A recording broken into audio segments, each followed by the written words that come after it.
Hi, I'm Sam. Welcome to the Handmade Bookmakery. Bizarrely, for my first video, I'm not showing anything book related, although this comes out of my bookmaking, journal making love. And I had these wooden hearts that have been hanging around for ages, and I thought that I would collage on them. So I'm showing you a couple that I've already done. That heart's got one side covered, and I'm going to cover the other side now. Here's some Mod Podge, and I'm going to paint that straight onto the wood. I try to use the glue not too sparingly because then it won't stick, but I don't want this to be really, really wet. Now I'm painting the glue onto raw wood, so actually a lot of the moisture is going to be absorbed quite quickly. And I'm brushing it in, and what I want is for the glue to kind of be tacky but not too wet when I put it on the paper. Now this process and the drying happens pretty quickly with the raw wood, but if I was using another substrate I would have to wait longer for it to dry. So there's my background paper, which I've already split up into roughly the right shaped sections. I'm putting the wood down onto the paper nice and firmly, and I'm going to flip it and use a plastic card to smooth down. And I'm pushing quite hard, particularly and around the edges as well, because I want to start to get a crease at the edge where the paper is going to be removed, so that I try and get a seal right round the edge. I do go back round and check later before I seal them and add in glue when needed, and when I do that I use art glitter glue. So here, now slightly speeded up, I am using a nail file to sand off the edges of the paper. If my paper were wet, this would be all sort of shredding up and not happening neatly. As you can see, the drying process happens quite fast with the method I've used here. So it's okay for me to go straight back in with this. If I were gluing onto something else or it felt wetter, I would wait for it to dry a bit longer, although waiting for things to dry is not my forte. So there we go, all the edges are sanded off, and now I'm grabbing my collage material. I thought I was organised before I started, but not. I've got a paintbrush and I'm just poking through the hole there. Then for some unknown reason I'm going to put this one down where I've poked the hole and use one that doesn't have the hole put in it. Why I did that, I have no idea. Here we go. Here's one that doesn't have a hole in it, or the other side covered, but hey ho. Now I'm going to get my collage bits and I'm going to show them to you. Here we go. So everything I've got here has been printed onto light tracing paper, and they are from images in the public domain. So the mistletoe there is a public domain image which I've removed from its background, and these leaves also, and printed onto the tracing paper. Sorry for the wobbly table. And the leaves I have fussy cut. I didn't do that for the first couple, but actually I like the look better of those leaves when they've been cut right up to the edge. So I'm getting a little piece of, it's a sheet music reproduction copy on tracing paper of A Christmas Carol. Now the mistletoe is kind of the focal image of these pieces, and I'm just having a look at layout here where I want my leaves to go. I've done a few of these now, so I'm finding the layout pretty straightforward. There you go. So normally I would suggest you glue onto the firmer thing, the firmer the firmer material, which would be the covered heart. But because there's a layer of paper on there, I don't really want to saturate it with glue. It's easier to be accurate if you glue the bit you're gluing on. It does go all curly, and you'll see I don't get enough glue on this one anyway, so I do have to glue underneath. But also it's an inkjet print, and if I start slopping loads of Mod Podge over it, some of the images might run.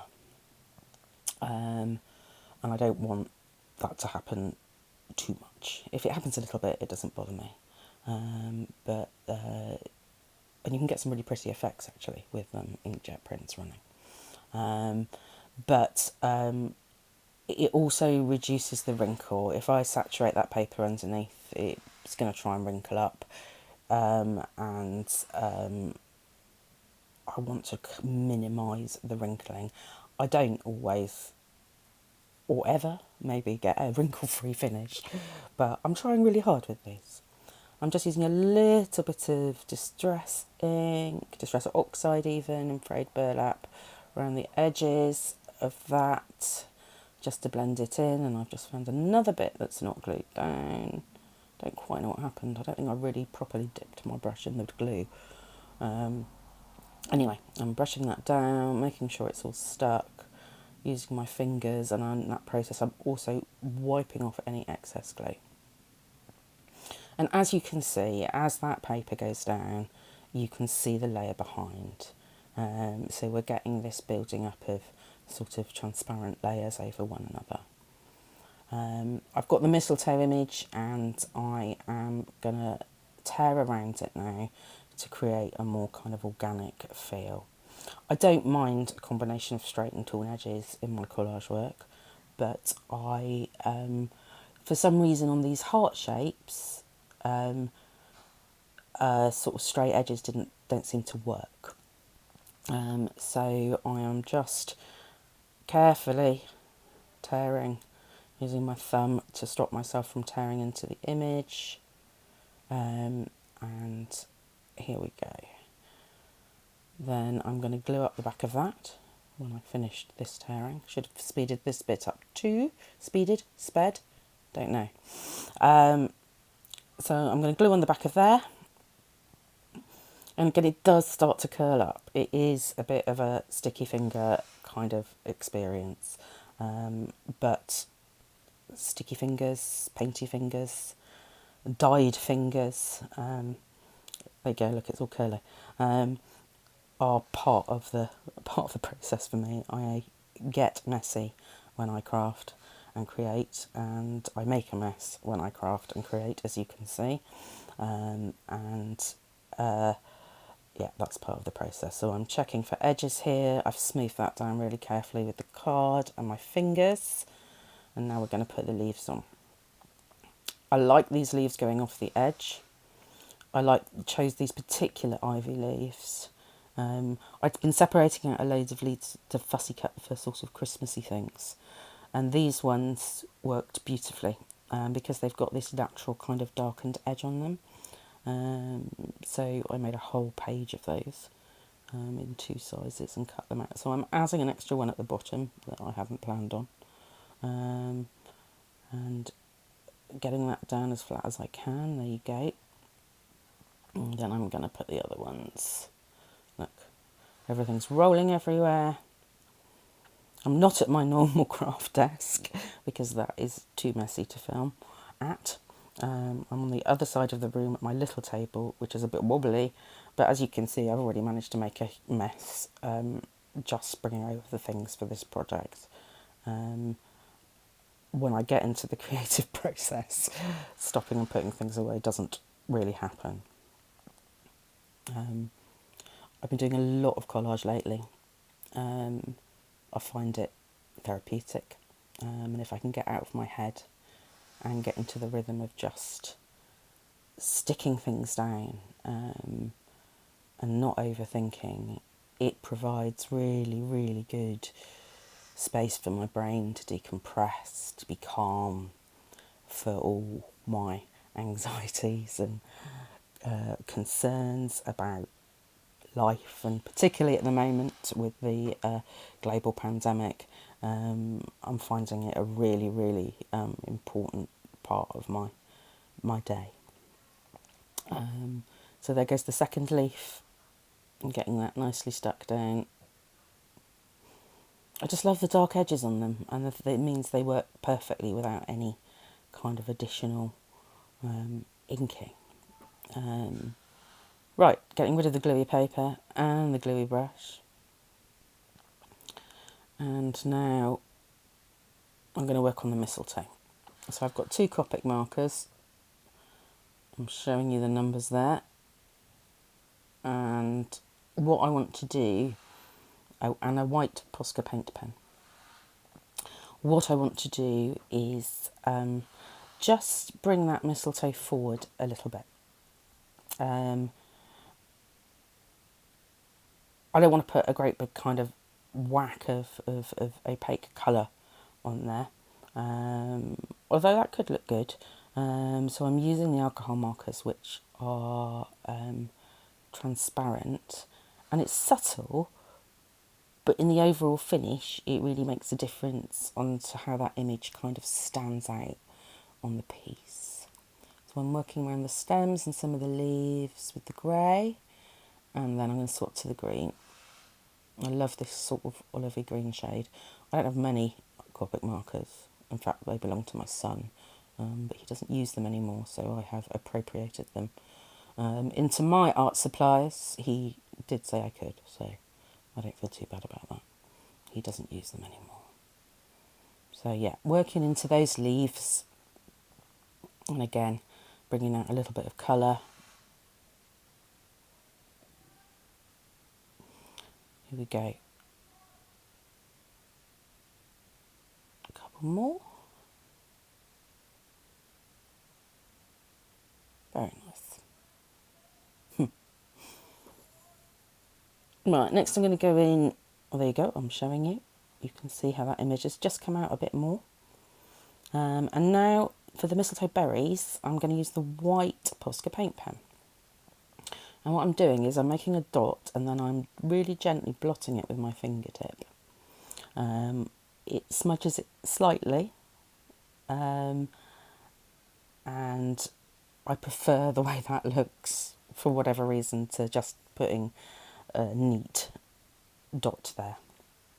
I'm using the Posca pen because it's opaque and I want that tiny contrast of having those white berries sort of standing out, and it almost looks like they're sort of floating on the surface of the collage. I'm dotting around the branch, trying to let the dots I've done before dry a little bit before I go back in. I also end up with sort of white spotted fingertips after doing this. So just trying to be careful and not let it all get too smudgy, which happens when I rush, and I can be quite impatient, particularly about things drying. I find it excruciating. I just want to carry on with what I'm doing. There you go.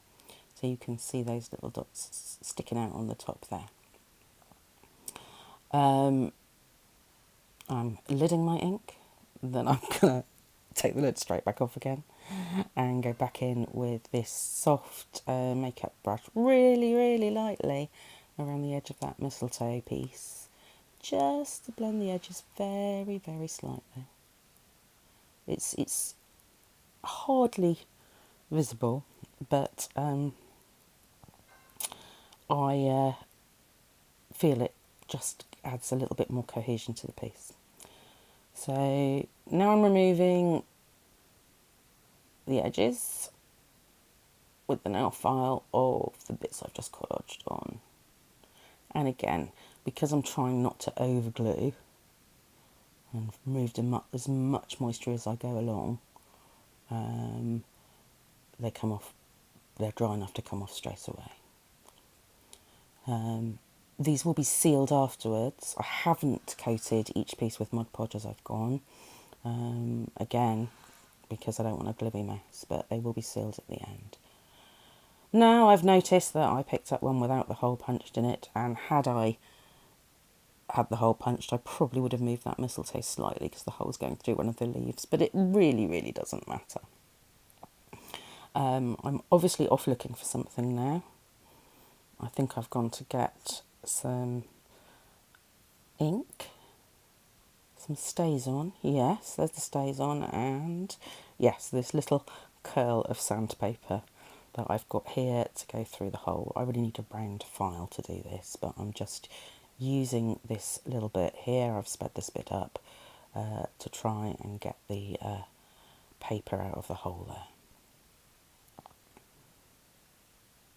There we go. Now I've got the distressed ink again, and I'm just going round the edge with the ink dauber this time for a little bit more intense colour.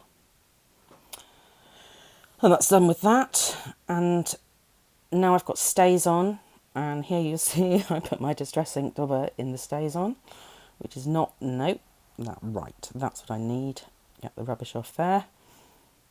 Right, so I'm using timber brown stays on all around the edges of the wood, and I'm trying to get the wood where I've sanded away and that stained finish has disappeared, and it's going slightly onto the edge of the front, just to sort of frame everything.